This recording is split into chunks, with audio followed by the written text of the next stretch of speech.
Yes. Welcome to the third day. Welcome to the third day of uh, Nuances, series of talks on literature, organized by the Department of English.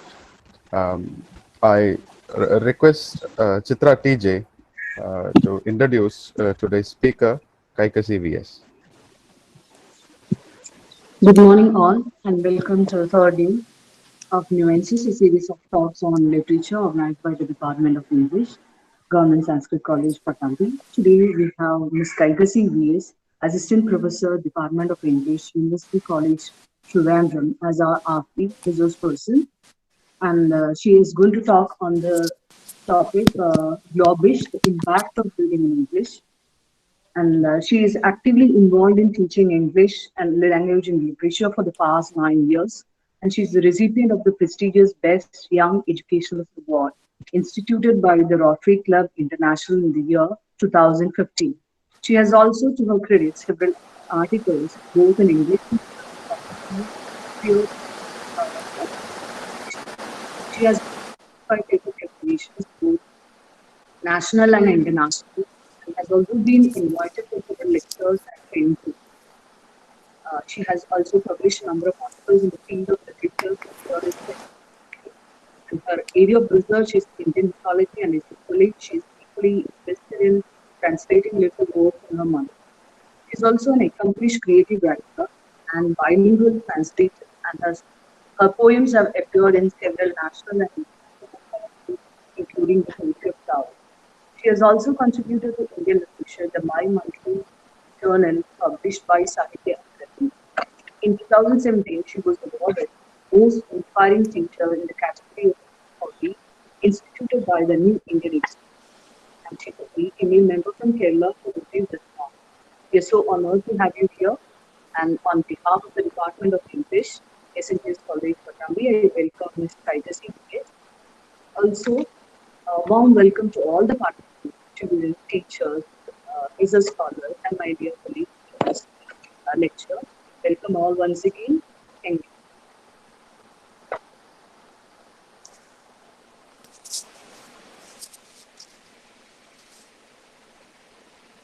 Kaikasi, shall we start? Okay. Yes. So, You good just morning. tell me when you need the when you want the presentation. Please tell. Okay, I just have 3 slides, so you can show that when I ask you to do that. Okay, fine, fine. So, good morning to one and all present here. Thank you, Chithra ma'am, for those sweet words. And thank you, Shivashankar sir, for having contacted me for this webinar. A big hello to all the teachers out there, all the participants out there. I think this is your final day of the webinar, which was inaugurated, I think, on 25th of this month. Now, when Shivashankar sir contacted me for this webinar, he was very particular about something. He said, I have a bunch of students who are very good in reading, good in thinking, especially the what you call as critical thinking. But what they actually need is just a push, an extra push, so that they get immersed in the world of literature. They start reading English, not just for the sake of studying, but also for having a kind of an impact in their lives. It's like how English gets an impact in your life, or how English receives an impact in your day-to-day life. So and that even I have students, some of my students are also here, so I do agree that they are all great readers. They all read politics, they all read books of see, for example, you have competitive exams and they read all those kind of books. They read books on motivating yourself, like the motivational speakers are a great rage nowadays, so they read all that. But how far they read literature as for not just enhancing their knowledge, but also to have a to actually derive pleasure out of it, to have an interest out of it. That was the question. So that is one of the reasons why I think your webinar is titled Nuances, and we are all here to help you to understand the nuances of literature. Now, nuances is actually a very, very beautiful term. You must have noticed that, while you are, well, you must have discovered in the following 3 days. Nuances means to understand the intricacies that are embedded in studying a language, studying anything, not just language, studying any sort of literature, I mean, any sort of discipline. So when you are reading something, when you are thinking of something, you can actually discover the nuances of it. You can be considered to be an extraordinary reader. Now, we categorize readers on the basis of how they approach a subject, how they approach a subject just for the sake of an exam, and just for the sake of something very particular. For instance, you are preparing for a competitive exam and you study for that. You are not actually getting into the nuances of it. You are just going through a peripheral, a superficial level of reading, which is not what is expected of a student who is actually planning to have a life immersed in literature. That is why nuance has become a very, very special word. So we must know what are the tricks that you need. What are the kind of nuances, which means how to help you to become proficient in that particular subject. So here the question is how to be proficient in reading English. Now, you must have noticed that my title is Globish. Now, Globish is actually a portmanteau word. Those of you who are studying English literature will know that Globish portmanteau means a combination of two different words put together. Globish is also something like that. You have globe and English. So you have globe and English being put together to mean Globish. Now, it is called Globish because it is everywhere in the world. It is a language which is the library language. All the majority of books, all the magazines, all kinds of knowledge systems are based on this language. Now, in fact, this is not my coinage. I actually stole it from somebody else. And you know that stealing is actually fine in any academic discipline. They always say that, if you steal from a particular book or an author, it is called plagiarism. And if you steal from many, it becomes your research project. So stealing is actually an okay kind of a thing when it comes to language. And you can always steal from English language because English is a language which is based on or formed um, from stolen words. No, you have just like their museum is actually a kind of a place where stolen artifacts are there. The language is also half of the words, not just half. 75% of their words are borrowed. You call it borrowed as an euphemism. It actually means stealing. You steal from your colonies. That's very, very, very obvious. See, if you actually follow a channel called English Nut on YouTube, the English Nut will tell you that half of the words are stolen and some of the words are from English origin. For instance, you have loot, thug. You call it a thug life right now. Dacoity. All these words are actually stolen from Indian English words. But now you cannot claim that because it is just part of the vast repertoire of English language. So anyway, that's another story. So you can actually, this is actually, Globish is actually one of my favorite coinages. Though it is not coined by me, I'll acknowledge him. Globish is actually the title of the book. Shivan sir, can you please show that slide where the title of the book, Globish?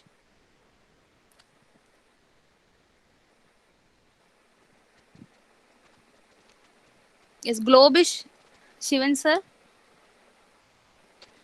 Yes, I'm here. Yes, yes. Just a minute. Just a minute. Just. Now, Globish is actually the title of this book titled Globish, How the English Language Became the World's Language.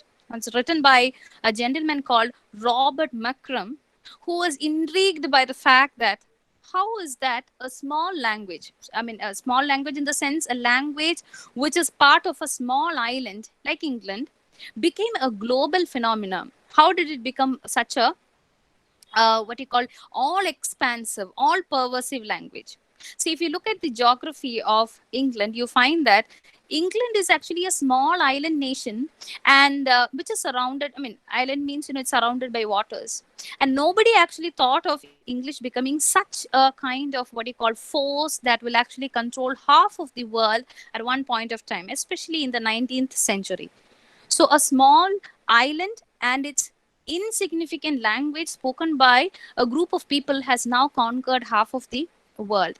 And it is actually a commendable story. So, Globish tells you how not just the fascinating roots and history of the language, but also the way it has now become an umbrella kind of a thing. It is a blanket kind of a language. For everything you need English.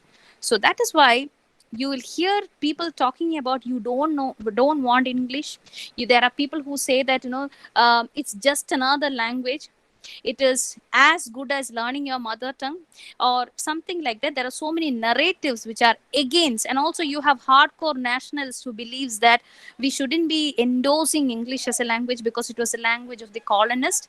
You have so many narratives like that, but whatever said and done, English is here to stay. It is going to stay here at least for many more years until another kind of a language takes its place. And I don't think that will happen in the near future. So that is why, so this book actually tells you why I'm just telling you this is because you as literature students, I believe that most of you are literature students, and we are learning a language which was actually the language of a small island kingdom in the North Atlantic, conquered by Rome, fought many wars, went through so many ups and downs, and right now they have given us one of the greatest contributions of their kingdom, and that is the language. So we are learning a language which is not ours. So Globish actually is a what you call it, a beautiful book which tells you the trajectory of how English became an established lingua franca, an established library language of the world. Now, Shivan sir told me that you are very fortunate to have a double degree program in SNGC Pattambi. Now, that is, I think you're very lucky in that regard, because here we learn history as something that will back up your English literature, but here you are learning it as a separate discipline, and you know that you're very lucky in that regard, and also because you will now get to know what is the history of different languages, and that will be my brief introduction to what I am planning to tell you. Now, before I actually tell something, I just want to make it very clear that this is not a kind of a lecture where you find jargons or complicated things. I just want you to know that I'm somebody who champions reading, not the kind of reading that you may think of, not the kind of things that are now promoted under the guise of reading. I'm thinking about the very pristine kind of reading that all of us have gone through. As children, we have done that. Our generation was very lucky in that regard. But now, our children, or the students who are learning, are bombarded with a profusion of things, and because of that, it's very difficult for them to focus on what exactly to read, and that actually becomes their problem also. So that is why when you have a subject like literature, what are the things that you can expect from that? That is what I'm planning to do. Now, part two, I love to tell you something. All of us, including everybody in this room, loves to read. Now, what are the kind of things that you read differs. We all read poems, we all read stories, we read novels, we watch movies. You see, when you are talking about literature, you cannot just keep away movies from this discussion. When we were students, movie watching was something like, it is a leisure activity. It was something that we indulged in as part of our, see, when you study, as a kind of a token of our reward, they'll let you watch television or movie. But now watching movie is actually a creative endeavor. You have to focus on the movie, you have to write reviews of the movie. So I'll include that also as part of my discussion, though my primary concern will be reading. Okay, so so all of us love reading, all of us love writing, all of us love to understand things that are happening in the world. And imagine you are studying a subject based on reading. That is the kind of advantage all literature students have. So we are all lucky in that regard. We love reading, and suddenly you have a subject called reading. In fact, if you go to a Western university and ask them, what are you studying, they won't say I'm studying max or I'm studying history. They tell you I'm reading history, I am reading sociology. They don't say studying, because studying becomes a very problematic term. Now I'll tell you why. Because um, when you are consciously learning something, you already have the preoccupation that there is something which has to come out of it. You learn something, you get good marks. You get good marks, you get a job. You get a job, you can marry, and these are the kind of ideals that everybody seems to have. But you read just for pleasure. There is a kind of reading where you read just for pleasure, because you want the sheer happiness of knowing the life of somebody or something that is written by another person. See, you must have noticed what a beautiful connection is established when you're reading a book. What happens when you're reading a book? Say, for instance, you're reading Khalid Hosseini's Kite Runner. I'm just giving you a specimen. What are the kind of things that you know? You know quite a deal of the political turmoil, the kind of inner turmoil, and also the kind of history that is being backed up by the writer who actually puts it in words. So you are not just experiencing literature, but you are also experiencing a life of something that happened to somebody in some distant land. So it's actually a beautiful bond that is established. And imagine that you are learning how to make that bond. That is why I always believe that of all the subjects that you have to study, all the disciplines that man has made, whether it is anthropology, sociology, maths, physics, chemistry, and all, the most beautiful or most beautiful, I'll use that word, most blessed part of the whole endeavor is learning literature as a subject. Though many say, do we actually need literature as a subject? I still believe it should be. It should be, because we need to have faith in humanity. We need to have a better world. Therefore, literature will stay as a subject, despite the fact that there are many things which are planning to kill it, snuffle it, so that it will die a premature death. But it's just going to stay here, just like it stayed here for many decades ago. So there are so many things that now reading is something that which everybody does. All of us, everyone, whether you are a literature student or not, everybody reads. There will be people who reads only newspapers in their life. There are people who reads only the bills that they get from the supermarket, but still they are reading something. There are people who reads only government documents. My brother always talks about one person who reads only the obituary columns. ചരമ column മാത്രം വായിക്കുന്നു. അത് വായിച്ചിട്ട് ഞാൻ മരിച്ചില്ലല്ലോ എന്ന് അരച്ച് സന്തോഷിക്കുന്ന ഒരു മനുഷ്യനുണ്ട്. So there are many people who reads things which nobody thinks is worth reading. So but still everybody reads. But what is the problem that we encounter when we are reading English? The primary and the most important thing, which I think many of us have not acknowledged, or many of us have not forced us to acknowledge, is that English is not our language. It is not ours. It is somebody else's. Somebody else's means it does not belong to you at all. It was a private language of another nation. And still, just look at the way we have mastered it. Much better than even the ones who claim that to be their mother tongue. So, there is a lot of difference between learning a language and acquiring a language. For instance, mother tongue is something that you acquire. Everybody talks mother tongue at home and you just catch it up. But that is not the case with English, because it is a learned language. And anything learned is actually forceful in the beginning. It is not a happy endeavor for the child. So any mother tongue is your mother. I mean, it's yours. You identify it with. That's why it is called mother tongue. You identify it with you. But what about a foreign language? It is certainly not yours. So the moment you're planning to study it, the moment you're trying to read it, you already have a preconceived idea. This is not mine. And that actually seeps into you whenever you are reading something in English also. That's why you say, I can read books in Malayalam. I think most of you are from Tamil Nadu. You can read books in Tamil. But when it comes to English, you suddenly make a distance with the writer because it's not your language. So all of us, every one of us go through 3 stages of learning a foreign language. One is recognition. Now, linguists call this as recognition because you identify this as a foreign language and you actually can identify the words and the sound and the word connection. This happens in your, say, LKG, UKG classes and so on, in your kindergarten, or maybe in your primary classes. So you can identify the sounds. You can identify the sentence patterns, but you're not very happy with it. You're not in love with it. You're in love with your mother tongue, but you're not in love with a foreign language. This is the case not with English, but it's also the case with any foreign language that you learn. So the second stage is actually you identify the structures. So you can actually write a sentence in English. So somebody asks you, what is your name? In your primary classes, you just tell your name. My name is Kaikasi. You say just Kaikasi. But in the second class, in the second stage, you actually try saying, my name is Kaikasi. You know that there is a pattern, there is a structuring. And also you realize that the structure of English is entirely different from the structure of Malayalam. You know that Malayalam has the SOV pattern, which means the subject, object, and verb, and English follows the subject, verb, and object pattern.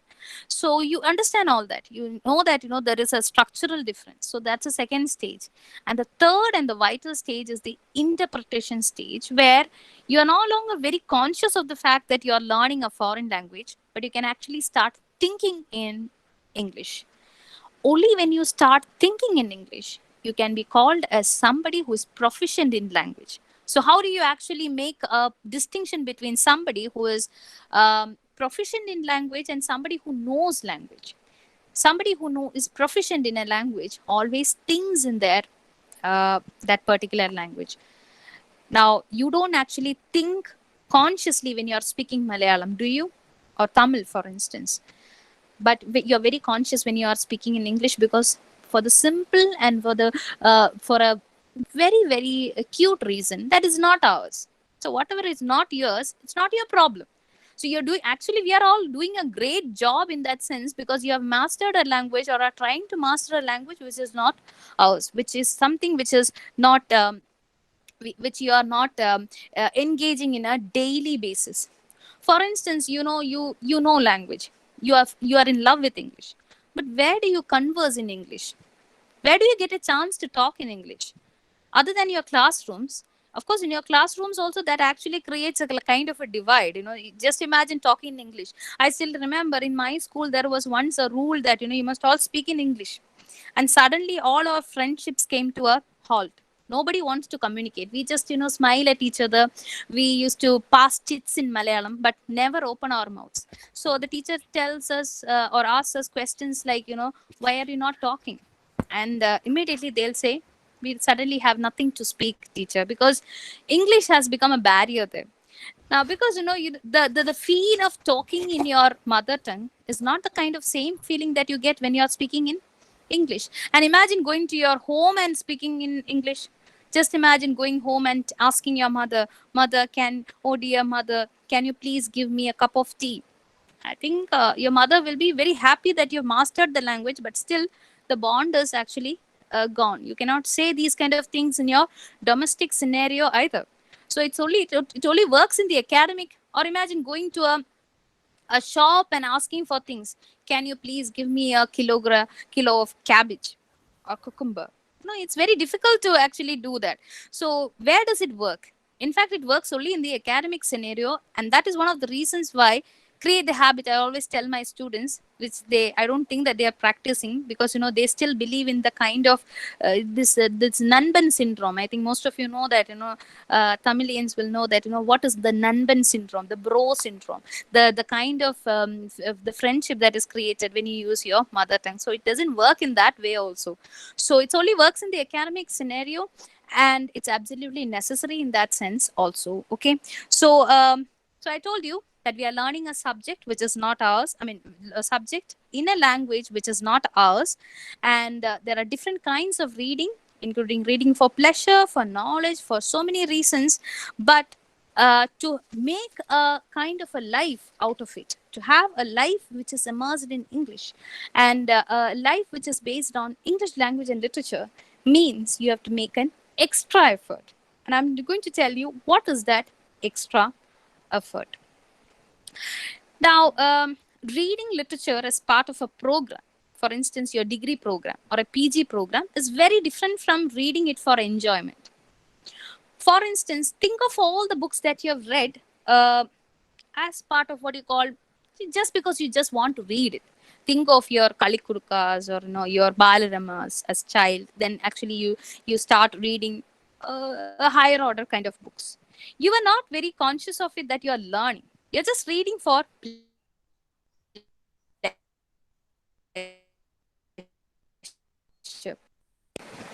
Stories. And what kind of stories of different kinds, like for instance you had superhero stories. You were so thrilled to read these kind of stories, and you started identifying with the heroes of the story. So there was a kind of the growing up with books, but suddenly you are learning it as part of your of program, a study program. What is the problems that you encounter? The first thing that you encounter is you are no longer innocent readers. You can't just read a poem and say things like, "Did you like the poem?" The teacher will ask you, and you cannot say, "I liked it," or "I didn't like it." I kind of okay liked it. You have to actually explain what are the things. You have to dissect a poem. You have to analyze what is the thought process behind the writing. You have to understand the background to the poem. You have to understand the word meanings, the figure of speeches. All these things becomes your concern. So you are no longer a what do you call innocent reader. And this is the problem also, you're learning it. Now you must remember that there is a lot of difference between learning when you're forced to do something, and learning when there is no force given upon you. I'll give you an example. You have to by heart a lot of things as a child, right? You have to study a number of laws, a number of grammar rules, a lot of things. Now, these things were not studied with enjoyment because somebody was forcing it upon you, either the teacher or the parent or even the examination system or peer group or whatever. But you have learned so many things without any kind of pressure. For instance, think of all the film songs that you are studying. Now, did your parents actually tell you that before I come home, you have to study the film songs? They'll never do that. துப்பாக்கியிலே அஞ்சு பாட்டு கற்றுத்தான் ஆகணும் அப்படி சொல்லுவீங்களா உங்க parents? No. Like ലൂസിഫറിലെ 5 പാട്ട് പഠിച്ചു വെച്ചേക്കണം എന്ന് വൈകിട്ട് വരുമ്പോഴൊന്നും പറയത്തില്ല. അതുകൊണ്ട് you actually you learn it because anything which is not forced upon you, you start learning it. So this is the same issue with literature also. I have seen so many students telling me that I used to read a lot, I used to enjoy reading a lot, but once I became a BA English language and literature student, my reading suddenly stopped. Because what am I doing here? I am just looking at the inner turmoils of the writer, the intricacies of the plot. You are dissecting a book, and I'm fed up. So many people just claim that. It's not the way to look at that. Because being an innocent reader is, a very idiotic state of affairs. Reading a novel and telling you, there are many people who tell you like that. See, I always like people who actually critically analyze and tell me what exactly it is. For instance, you ask a person, um, what is this? What is the story of this book? Or did you like this book? They'll tell you, I liked it. Why did you like it? I liked it because I liked it. That's actually a very innocent kind of an answer. You must tell them, I liked it because of a particular reason. I liked it because, the language is so beautiful. I liked it because the expressions used by the writer is exemplary. I love the theme of the book. I like the characterization. I love the dialogues of the book. I like the setting of the book. I love the social values that are propagated by the book. I love the message in the book. Though no writer writes a book with a message, they always say ഗുണപാഠ കഥകൾ എന്നൊക്കെ പറയും. അതുപോലത്തെ ഒരു പറ്റിപ്പ് ലോകത്തില്ല, which means you're trying to propagate, or it's a propaganda like your moral science text. So anyway, so even if it is a moral science text, still it gives you some kind of a values. So it's a very conscious reader who is in the classroom learning English language and literature, and it's a critical reader. And let us look at what are the three things. This is something which I have always observed. Three things that affect you when you are learning literature as a subject and not for pleasure. The first thing is the kind of narratives that are associated with the job prospects that you are going to get. So when you are learning something like literature, everybody tells you what job are you going to get. But let me tell you with conviction, with the kind of confidence that I have as part of my 9 years of teaching, a literature student, if they are proficient in language and they have a little bit of imagination, a little bit of creativity, a little bit of discipline in the sense, not the kind of discipline that you show to your seniors or in army and all. Discipline in the sense, the time management, I'm telling you. If in all this, you are going to have a brilliant career in using literature that you have learned, the using the kind of reading that you have, maybe not just a government job or something like that, but something which will have a mark of yours on it, stamped on it. Let me tell you, they literature students are the one that excel in advertisements. They are the ones who are brilliant in journalism. They are the ones who are doing all these kind of content writing for various things. You see some of the brilliant speeches of our leaders who writes all that. You have a group of people who are writing that for him. So thereby, don't get disillusioned by the fact that it's a dying subject. Many tell you that this is a dying subject. You're learning a subject which is going to die. See, no subject dies, and literature will never die because of this reason. Because you have a prospect in English literature. Don't just wait for a particular job. I am working for a particular job. No. And look at the kind of things that the civil servants tell you. It's one of the things that I've admired in them is their love for language. Because in every interview, in every place where somebody has to select between two people, the selection will be done on the basis of the clear, concise, precise language that he uses. So that is why English is not going to die. Its literature is not going to die a slow death. So many students have this what do you call the belief that it is a subject which is dying. Remember, it is not going to die very soon. The second is, and also because you have the what do you call the glamour associated with other subjects. There is always a feeling that what solid things are you studying in literature. Just show them your syllabus and they'll be convinced. What is the or what is the kind of ഇങ്ങനെ ചുമ്മാ നോവൽസും ബുക്കൊക്കെ വായിച്ചുകൊണ്ട് പഠിക്കുന്നതിന് എന്തിനാണ് ഒരു subject ആയിട്ട് പഠിക്കുന്നത്, അതിന് എന്തിനാണ് ഇത്ര ടെൻഷൻ എന്നൊക്കെയാണ് ചോദിക്കുന്നത്. നമ്മുടെ ലിറ്റററി തിയറി ഒക്കെ കാണിച്ചു കൊടുത്താൽ മതി, അവരുടെ ആ ഒരു ടെൻഷൻ മാറിക്കോളും. But that is the problem. They believe that what is there in literature to be studied. That's what many of this ask. The same question is addressed to many language teachers and students. What exactly is happening in your department? We are also reading. You are also reading. What is the difference? There's a lot of difference. There's a lot of difference between reading for pleasure, for enjoyment, as part of a travel or something like that, and reading it as a conscious reader. We are all conscious readers, I believe so.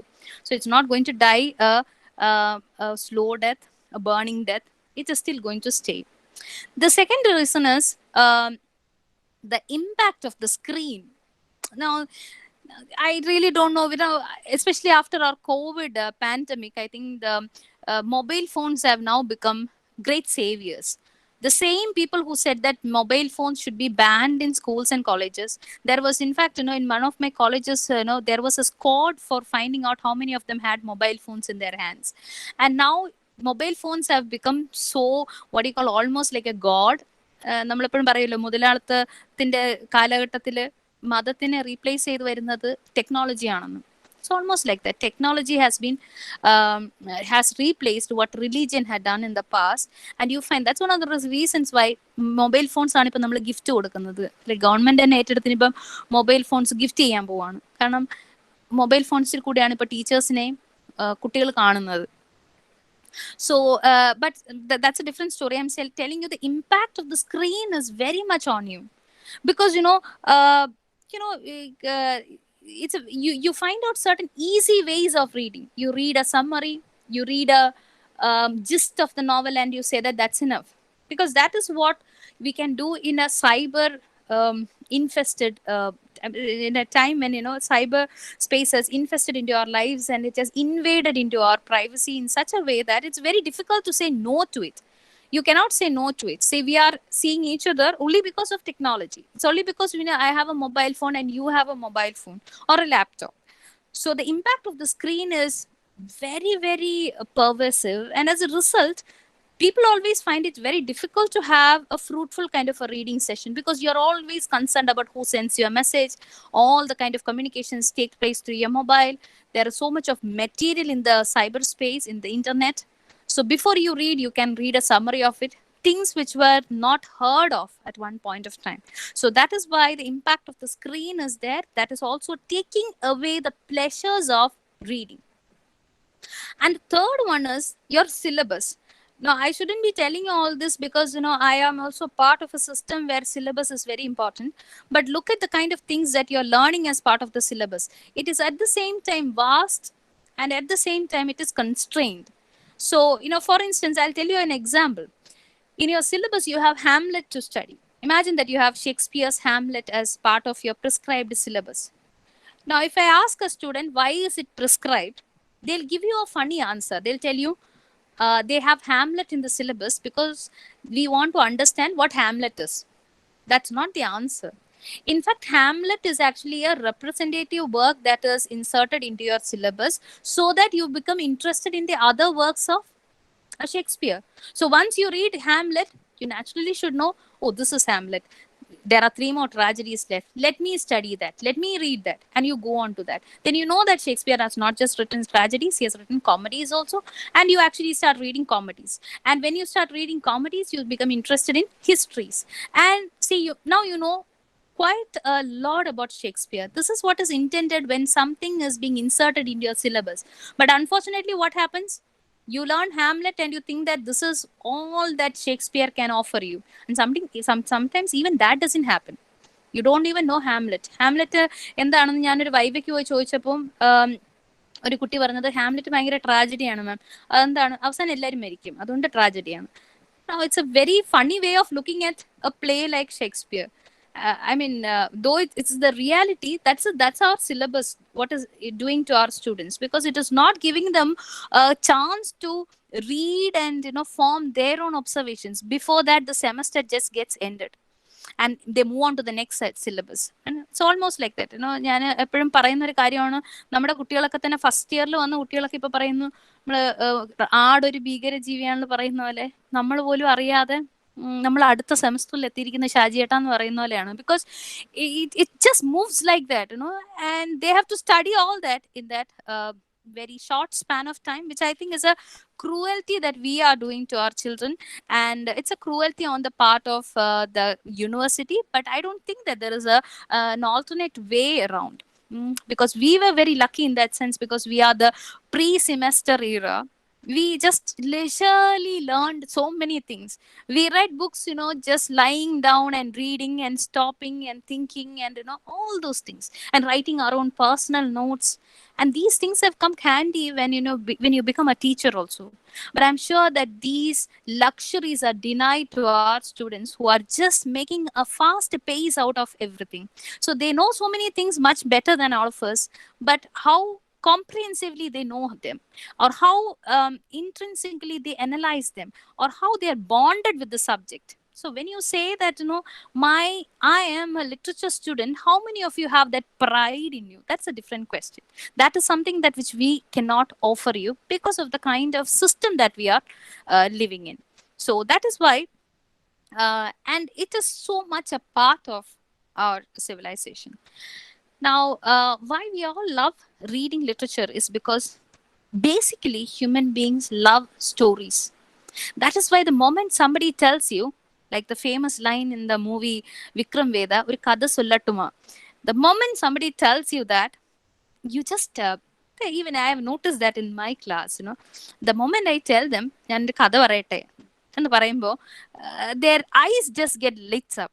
They become so interested in the whole process. They say yes, or that is the charm of literature. Now I'll tell you a story. Now it's not a story, it tells you how literature is closely connected to our civilization. All of us have heard of a person called Alexander the Great. Alexander the Great had 3 things with him always. Alexander the Great ന്റെ കയ്യിൽ എപ്പോഴും 3 കാര്യങ്ങൾ ഉണ്ടാവും. One is actually a dagger. രാജാക്കന്മാരൊക്കെയാണ്, ചക്രവർത്തിയാണ്, എപ്പോ വേണേലും ഒരു danger വരാം. അന്ന് ബുള്ളറ്റ് പ്രൂഫ്സ് ഒന്നും ഇല്ലല്ലോ. So he carries a dagger with him, ഒരു കത്തി കൂടെ വയ്ക്കും. So that is there with him. The second is a box seized from Darius. Now Darius was Alexander's greatest opponent. ഭയങ്കര ശത്രുവായിരുന്നു ഡേരിയസ്. അപ്പൊ അതുകൊണ്ട് ഡേരിയസിന്റെ കയ്യിൽ നിന്ന്, ഡേരിയസിനെ കൊന്നതിന് ശേഷം എടുത്ത ഒരു ബോക്സ് കൂടെ കൊണ്ട് നടക്കും. അതൊരു സിമ്പിളാണ്, to show that see, I am somebody who is very powerful. Therefore I have this box which is seized from my own opponent. So to show that to make himself feel better, he has always carried it. The third is actually, see, I'm not valorizing Alexander or the kind of things that he did, and I'm just telling you a story. And the third thing that he had with him is a copy of Iliad. And somebody asked him, why Iliad? Why? The other things, it's relatable, because being a king, being a conqueror, he needs a dagger, he needs a uh, you know um, to show that these kind of tokens that you carry. But why Iliad? It's literature. And he said, I became interested in the whole process of conquest and the kind of building up a civilization only because of reading Iliad. Therefore, I carry it with him. So that actually sums up the kind of what you call history and literature, both in a kind of a small piece. So that is it. So now, so that actually establishes the bond that literature has always been there, it is here, and it is going to be there in the future also. So most of you must have stumbled into literature or the subject all of a sudden after plus two what, and suddenly somebody tells you, why don't you go for literature, and you just came into this world. And these are the ones who are very confused about, what am I doing here? Existential philosophers who are sitting in the class and brooding, why am I here? I'm not talking to them. I really don't have anything to tell you, because I feel sorry for you. You would have been better if you did some other subject.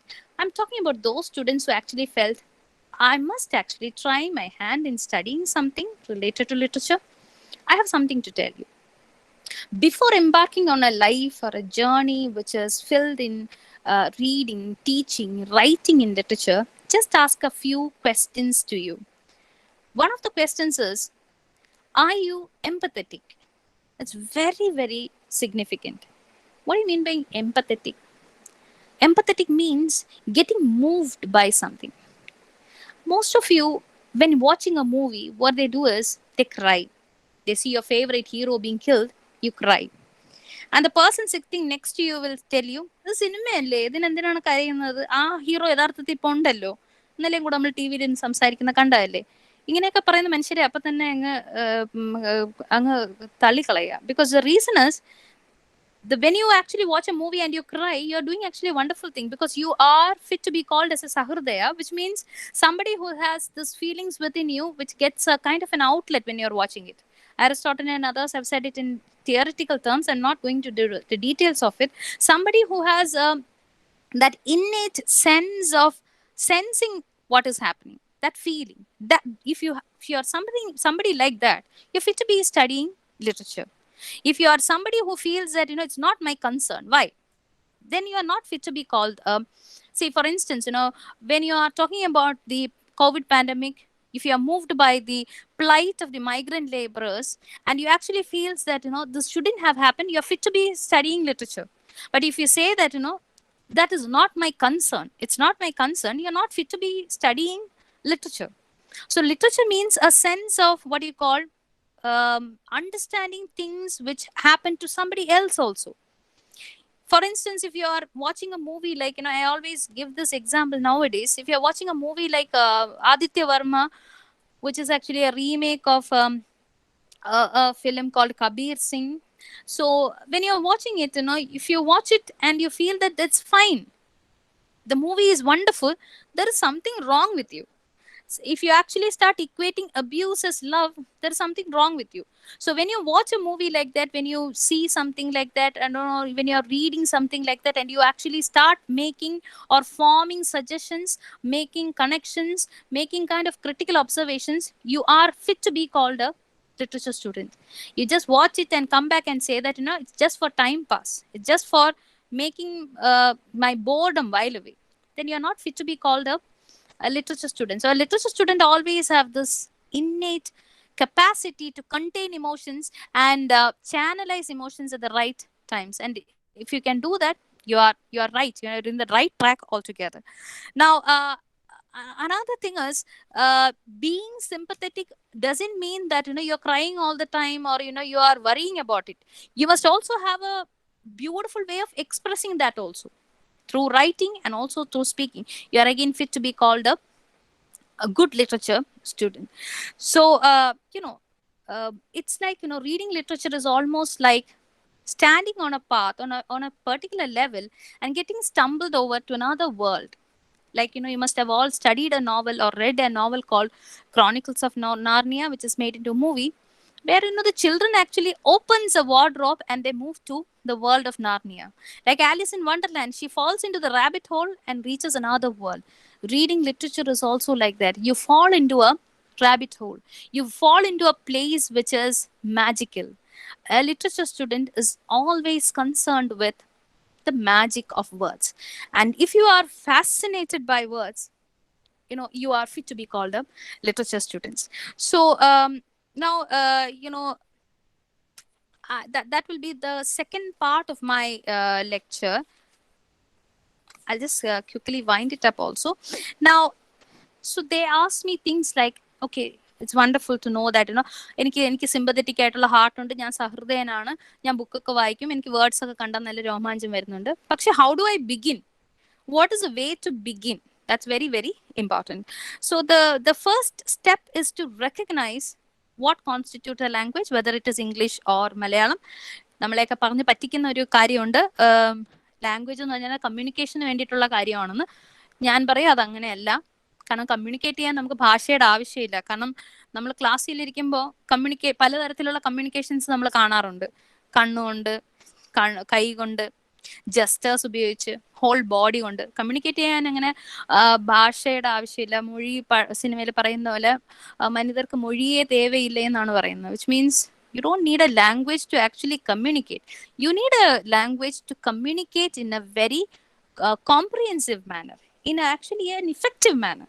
So language helps you to communicate effectively, not for communication, but for effective communication. That is why you say English for communication in a text is actually a wrong usage. It should be English for effective communication. Now, for that, I think you have to understand two main things. What is a language? A language comprises of mainly three parts, or let us make it two parts: words on one side and rules on another side. Words and rules. What are words?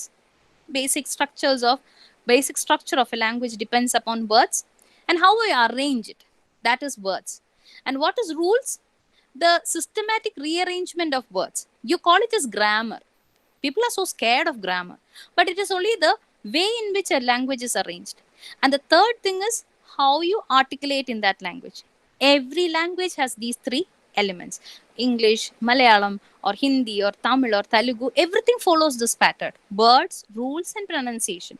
If you get these three things in the right context, it's just right. So these things, if you place it correctly, you actually get what you call a clear idea of what has to be followed. So it's just words, rules, and the phonetics, the how you speak. If you get it right, you get you get the reason why you are reading something. The first thing is to begin with simple books, simple story books, simple things which are of great interest to you. That's a step one. We actually start reading books which are stories. That's a primary thing. You don't start with a very complex kind of a text. You just begin with small text. The second is familiarization with words. So if you are reading something in English, that naturally implies you must have a clear idea of the words that are there. Now, building vocabulary, that is again an art. So people always say that, why do we need a vocabulary, or why do we need a larger vocabulary? You need a larger vocabulary because for the simple reason that somebody must have told you in your school days that there are something called synonyms. പര്യായ പദങ്ങൾ എന്ന് പറയും. I always say that അങ്ങനെ ഒരു പര്യായ പദം ഇല്ല. For instance, I'll give you an example. When you have a word like happy, happy എന്നുള്ളത് ഒരു വേർഡാണ്. അപ്പൊ ഹാപ്പിനെസിന്റെ സിനോണിംസ് പറയുമ്പോൾ, അതിന്റെ പര്യായ പദങ്ങൾ പറയുമ്പോൾ കുട്ടികൾ പറയുന്ന കുറെ വേർഡ്സ് ഉണ്ട്: ജോയ്, ചിയർ, മെറി, എക്സ്യൂബറൻസ്, ഇങ്ങനെയൊക്കെ. But remember, all these words are distinct. Happiness is not joy. Joy is not merriment. That all these are very, very different. So therefore, The more, like Shashi Tharoor was asked once, what is the one word that you can actually give for having a wonderful vocabulary? He said it's reading. The more you read, more you become familiarized with, words. So that is, so why do you take photographs? That's again something that I want to tell you. Why do you take photographs? You take photographs because you want to cherish and preserve a memory, right? You want a memory to be intact. Therefore, when you are reading something, you just make notes of it and proceed. Don't be an innocent reader who actually reads somewhere and throws the book away and goes. Make notes of it. You just write a small strip after reading. That will be very interesting to you later on. So, getting interested in the words, getting interested in the book, that is again, and making notes of it is the primary step. The third is having conversations. I told you it's not very simple to have conversation with your friends or parents and so on. So have a conversation with you yourself. So that is one way of building up the language. And also when you are reading, you unconsciously pick up the grammar inherent in the structure. Grammar ഞാൻ separate ആയിട്ട് പഠിക്കാന്ന് വെച്ച് കഴിഞ്ഞാൽ it's not possible. So it's actually an inbuilt kind of a thing. And also, and the fourth and the final step is where you're not very conscious of the fact that I'm reading it. So that is the final step in reading. So, and the last thing I want to tell you is something which I actually told you.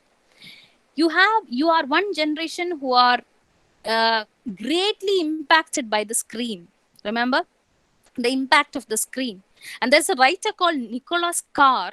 Nicholas Carr, in his book The Shallows, tells you that our present generation is a shallow generation, not a deep generation. Which means you are reading a lot, but you are not focusing on anything particular. And there is only one way to bring it back, to have the actual practice of reading books. There is a woman called Marianne Wolf whose title is very interesting, whose title of the book is very, very interesting. Reader, come home. Please come home, which means please come back to reading.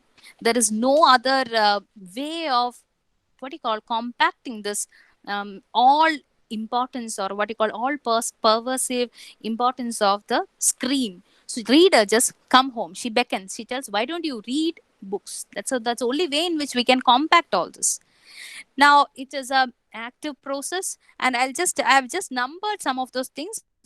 One, don't be an innocent reader. That's a first thing. I have always said that you must actually not be an innocent reader, especially when you are reading books in English, because it's not your mother tongue. So be a conscious reader.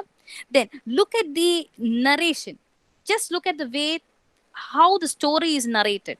ഇപ്പൊ ചില നോവൽസിലൊക്കെ first person ആയിരിക്കും narrate ചെയ്യുന്നത്. ഇപ്പോൾ Moby ഡിക്ക് ഒക്കെ begin ചെയ്യുന്നത് call me ഇഷ്മാൽ എന്ന് പറഞ്ഞിട്ടാണ്. ഫസ്റ്റ് പേഴ്സൺ ആയിട്ട് സ്റ്റാർട്ട് ചെയ്യാം. So you just observe that part.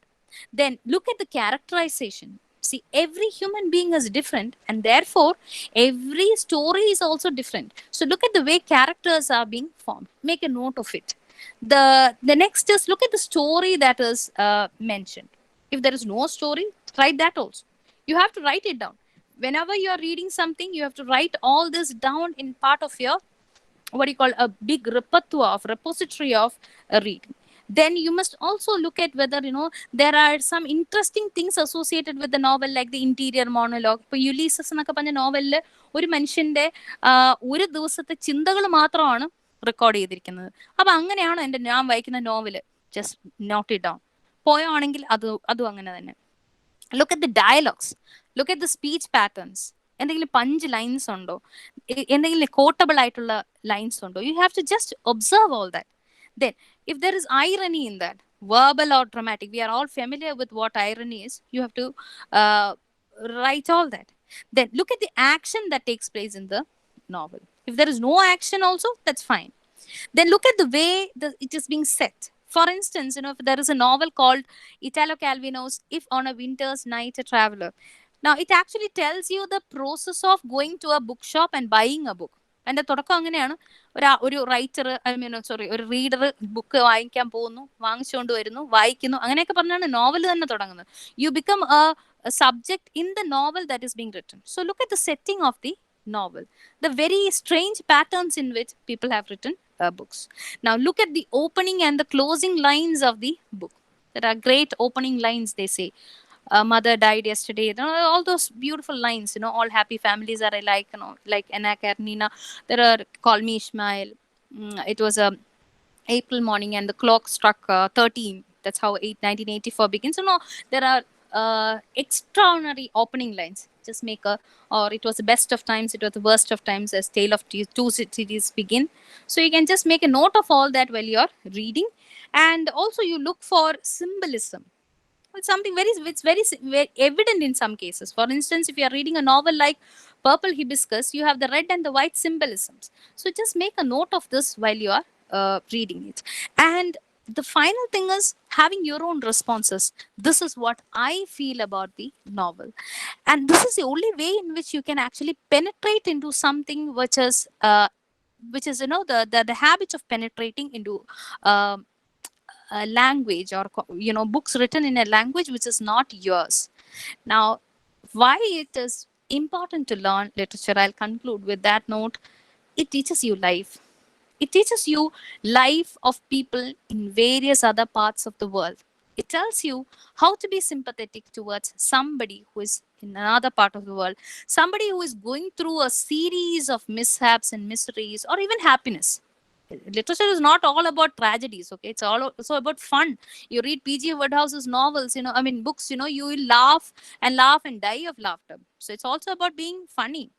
But I'm saying to have a kind of a bond that is established with people and cultures of different parts of the world. It teaches you life. Let me tell you, great readers are great human beings also. You just gather, you make a surrounding note of, people who read a lot are always better human beings. So it teaches you life.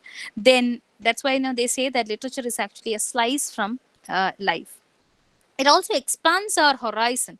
See, it's not possible for us to go to all the nations in the world. It is not possible for us to travel length and breadth wise. It's not even possible for us to look at what happens in other planets. But you can do all this sitting in your room. That is the advantage of reading. You can actually go everywhere without a passport, a visa, or even an expense. That is what literature opens you. It gives you an ever expanding horizon of emotions and passions. That is and you become no longer petty about things. You will never be grumpy about things. You be a very happy person, or maybe a very sympathetic person, after reading a lot of books. Then it also builds critical thinking. It makes your language good. Remember, having a good language is always an advantage. Whatever said and then, if you have a good language, that is going to be handy for you in different occasions. So building up more words into your what you call repository, that is one thing that literature does. അല്ലാതെ ചിലർ പറയും ഞാൻ എല്ലാ ദിവസവും A എന്നുള്ള ആൽഫബറ്റിലെ 10 words പഠിക്കും. അങ്ങനെയൊന്നും പഠിച്ചുകൊണ്ട് ആരും ഇവിടെ വൊക്കാബുലറി ബിൽഡ് ചെയ്തിട്ടൊന്നുമില്ല. വൊക്കാബുലറി ബിൽഡിംഗ് എന്ന് പറഞ്ഞത് ഒരു സെപ്പറേറ്റ് എൻറ്റിറ്റി ഒന്നുമല്ല. It is N inbuilt process. You read books, you suddenly find the same word appearing in different contexts, and you start identifying with that word, and that word immediately moves from your passive vocabulary to your active vocabulary. That is what they say, that a person who is rich in vocabulary is a rich voracious reader. So that is the link is already being established. It has been proven that the more you read, the more your vocabulary becomes enriched. Then it also creates what you call better writing skills. You become a very creative person, and also better understanding of individuals. You will be able to control your emotions. You'll be able to control your passions. You'll be never judgmental about others. You will never make passing remarks about anybody, because you are more sympathetic, you're more empathetic basically. So that is why Bacon tells reading makes a full man. So if you want to become a full man, and if you want to read more on that sense, you have to be a very conscious reader. That's what I love to tell you. And I love to conclude with saying that there is the little prince in the novel. He lives in a family where there is a hidden treasure, but he didn't know that. And the charm is in not knowing that. Being a voracious reader is also like that. You get the idea gets hidden in you, and the more you start exploring on it, you become more proficient in everything. So there is a hidden treasure hidden in there's a treasure that is hidden in all of us. And And since we are all trying to learn and make sense of a language in which, which is not ours, it takes a lot of effort. That's what I tell you. It's not a very simple thing, but it is not impossible. That's what I want to tell you. It's not an impossible task, but it is something which can be achieved only through greater perseverance, because it is not ours. So with the moment you say that English is not ours, many people are so critical, because what do you say? It's not ours. We have been using English from your birth. So we have all the kind of rights to claim it as ours, but still it is not ours. So that is why I wanted to read more in. I'm sure that most of you are reading very well, but if you have some kind of a pitfalls, just make it a point that you consciously start reading. That's what I'm saying. ഞാൻ വായിക്കും എന്ന് വിചാരിച്ച് തന്നെ English books വായിക്കണം, because we need people who are reading very simply, not people who are addicted to their screens. So that is why it's a beautiful feeling to read in English, and that is all I want to tell you. So read wisely, read healthily, read everything that you can lay hands on. Be lovely human beings first. That's the greatest advantage of reading books. So thank you so much for inviting me, and it was very nice talking to you, though you are not visible to me, or I'm not able to see you, but I'm so happy that at least we can meet up in this cyberspace. Thank you, Shivan sir. Thank you so much. Thank you, Kaikasi. We have two or three comments in the chat box. But before addressing those comments, Kaikasi, you take some rest, you drink some water, and after that we'll come to the discussion part. I think, Oh, if okay, our okay. participants have something to ask, Oh, we have 85 participants now, and most of them are students. And I okay. request all the participants to turn on your audio and ask questions directly. And before moving to the discussion part, I have some announcements to make. The feedback form for participants outside of our institution, it's already provided in the chat box. And the distribution of participation certificate will be based on the feedback forms that are being submitted. We need feedback for all 3 days. So it means, in the registration form itself, we had this question: are you participating in all 3 sessions? And participation certificate will be provided to those participants who have completed and submitted the feedback forms. Okay. And the feedback form for the first and second day is already closed.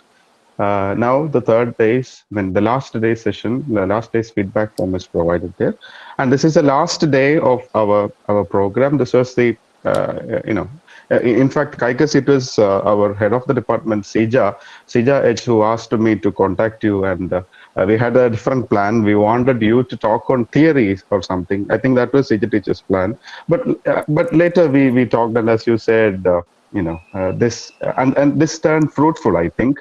And Sri Lakshmi, my students, please wait, and you can ask these questions directly.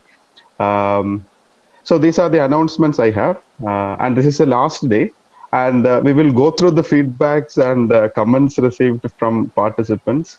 And thank you for all the participants from other parts of India, from other institutions, representatives of English associations and or language association and all. I forgot the exact name of your group. And if when we analyze the feedback form, the comments and all, if we get good comments, we will definitely think of a next edition of Nuances with a different set of objects. So that's all. Thank you, and I think Akshara is also ready for her speech. Akshara, you have to thank the session and conclude the session at the end of the discussion part. And now the presentation by Kaikasi is open. You can ask questions. Thank you. Shivan sir, can you please show the slide, the 3 books that I have sent you? Yes. Ah, Just a minute. Just a ah. minute.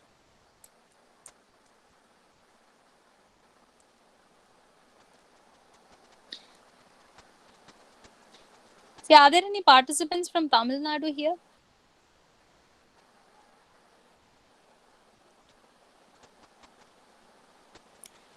Thank you. I'm just reading some of the comments and I feel so happy to yeah, read this.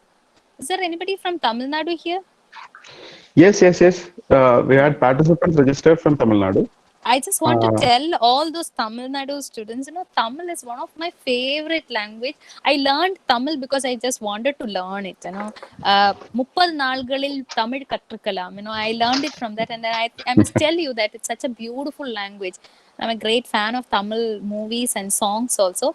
And Kerala survives because of Tamil Nadu. You know that, we get all the food items from there. So we have so much of love for Tamil Nadu. Okay. So for all the participants out there from Tamil Nadu, a big hello to all from Kerala. And there is a wonderful film song. It starts with these lines: "Tamizhukkum amudendu per." Tamizhukkum abudamnu per. Yes. And of course, it's a Long back there was a movie called Iruvar, where they say Udal mannukku uyir tamilukku urakka selvam ulagukku. I used to quote that very often. So okay. Okay. I think we shall address the questions and comments in the chat box. There was a question from Dixon, sir. Are we diverting from, are we deviating from the topic of discussion, Ms. Kaikasi? It was posted some 18 minutes ago. okay. Do you have to address that? Of course, I yes, did deviate a bit, because I didn't want it to become a very dry discussion on how to read in English.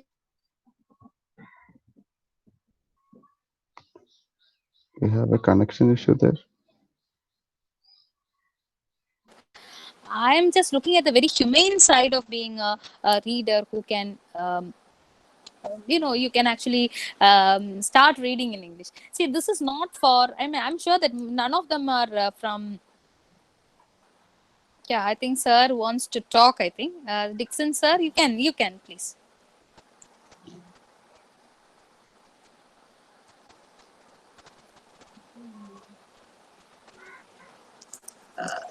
Am I audible to you? Yes.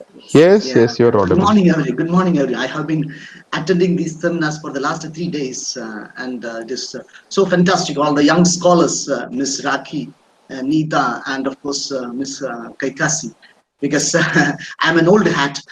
Because I was in the profession for the last 30 years, and I took voluntary return. Because of course, teaching was there in my blood, but of course, but I got into central government service and was in Delhi for a couple of decades. Thereafter, again in Malayalam there would be Mushigasri, Pinneyum Mushigasri. So I became a teacher again after 2 decades, and I spent another 1 decade in Tamil Nadu in various colleges.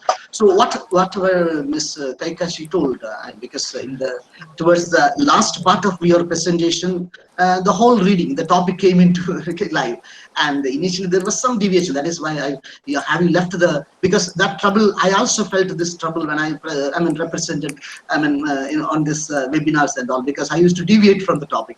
So young scholars should not be like that. The reading. That reading that is missing every time, Ms. Kaikasi and all the people, participating students, I would say, because that is missing very much. Maybe because of the invasion of all these social media and all, they don't have the correct spelling even. That is a very, very sad state of affairs, Ms. Kaikasi, because the 2 colleges where I taught, it was in MBA colleges, because even though they qualified BTech and MTech, they were not able to do it properly because the language was missing, and totally missing, because some people coming from Mumbai or outside and for interview and all, they were not able to speak, not even communicate properly in that one. So what they lack is that one reading. As my professors, Professor Dr. Joseph Polingadan, he was HOD in St. Thomas College. I belong to Trichure. So for literature, then during the MA first year class, what he did was read in the class. That is what he used to do. And he said that reading is the elixir. That is the Sarva Roga Nivarini, Ottamuli. That is the only thing you have to do. Nothing else you have to do. and rest of the things automatically it will come. I still remember Dr. Colin Nadel's words. I still very religiously pursue all those things, even though I was in government service for 2 decades. And all the reading, central government library, American library. I tried my hand for civil service twice, but I miserably failed it. And but there was what I felt was I know the subject, but I could not express in words. I could not write it properly, and I really feel very sad about that situations, because even though I spent 22 years up to the MA level, but I could not. But I urge all the young participants here: read, and read. There is no other way out. That is missing everywhere, especially during the time of invasion of the social media. That is missing. So you, the young and scholars, teachers, you encourage the people to read a particular book and ask them to present in the class. That is a way of imparting education. It is required right now. That is what I feel. That is what I want to say from that one. So thank you, Ms. Kaikasi, for all those. Because the presentation, while you were speaking very beautifully, you were presenting. The only thing I felt was a little bit of deviation in the middle. That's otherwise it was beautiful, and you were a cascading of words. That is what I would say. Words were cascading, and that is really wonderful. Sir, I love to add something to what you have said, regarding the kind of language that is used by students. I think when we were in school, there was something called the composition hours, where we were supposed to write a passage, and the teachers used to correct it meticulously. I still remember I lost, I think, 1 mark for not putting a punctuation in the right place. And I just asked my teacher, ma'am, it is only a punctuation mark. What difference does it make? And she said, it makes a lot of difference. And she gave me the classical example of, come, let's eat grandma. And when you actually don't put it, it actually sounds like, we are planning to eat grandma. And so it is a classic example. And I always remember that, because, we can write impeccably in English only because of our teachers, the kind of efforts that they have taken. But I think, and nowadays, I think they don't say that, you must correct a student. Don't put reading marks in the student. And students actually imbibe a wrong sense of the language, and as a result they study that. And when they reach a higher education scenario, they ask the teachers, I got very good marks for +2, I got 90 plus, so what happened in my degree classes? And it's very difficult to tell them that, all this while you have been writing wrong usages, and to correct that, it's very difficult. Also, I find it very difficult to tell them this is not right. Don't call an author by their first name. These are things which students are not conscious of. And I don't blame the students, I blame the system, basically. That's what I feel. And part of them has to be self-motivated also. That's what I believe. Exactly. So all the very best. Fantastic. It was, thank you, the coordinator, Mr. Shankar Ebu, and all the people there. Because Shankar Ebu must be the heartthrob of the institution, I believe. I'm sure he must be having a lot of fans here because of his voice also. Dixon sir, actually, the organizers and Mr. Prachi and Shankar. No, I always believe that an English teacher's voice is very important. An English teacher's voice is very important, and I think, and because of that, I'm jealous of Shivashankar sir, because he has got such a heavenly voice. So that is it. Thank you very much. Thank you. Thank you, sir. Thank you for your comments, sir. Now, Kaikasi, we have a question from Sree. Sree is actually our own student. He's doing his 3rd semester here. Okay. And we have other comments also, but they're simply comments. And Sree has a question. He's trying to relate it to cinema and literature. Trying to relate cinema and literature. Please address that question also.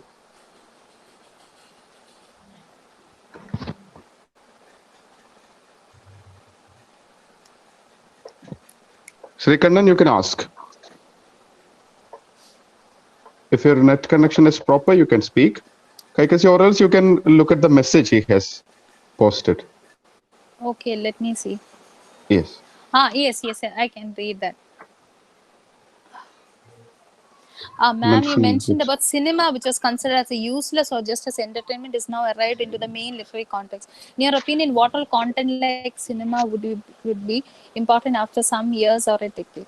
I mean, that's a very problematic question because whenever a syllabus is being charted about films, there is something called the canon. You have certain movies which are considered to be canonical.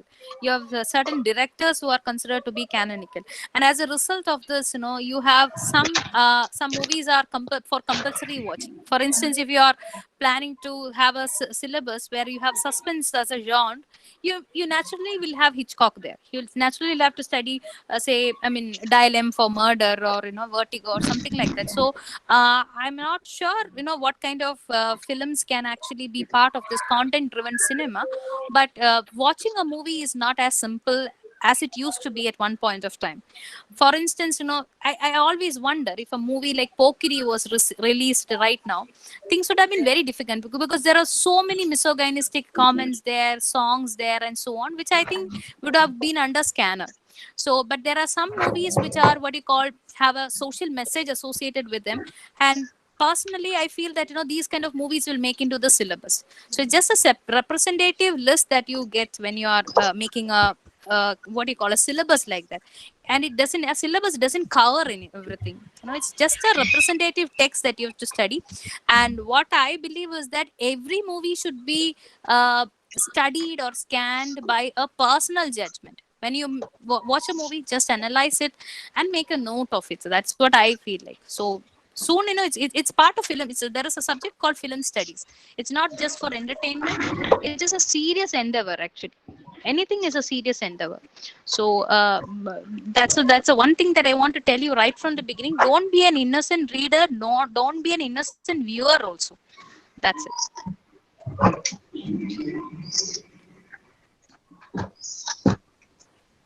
Sage teacher, Chithra teacher, you want to make any comments or remarks regarding Kaikasi's presentation or about the session? Akshara, you are ready, right? Any other comments or suggestions or questions?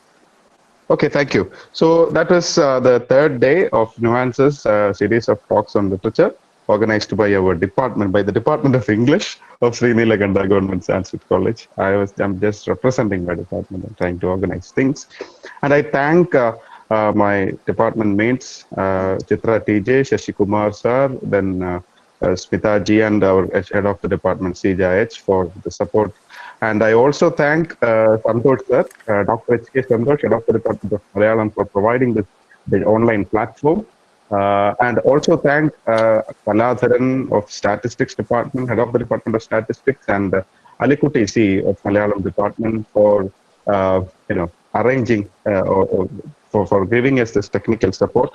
Because while the session was going on, I had to join from 2 or 3 IDs. Chithra teacher was also doing the same thing. That's why she can't turn on her video, I think.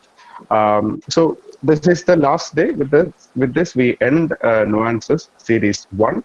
And now I request Akshara C of third semester to deliver the vote of thanks. And then with that, we will end the session. After that, you can leave. And S3, S5 students of our department should remain here. Akshara, please. And I also thank Kaikasi for your wonderful presentation. Okay.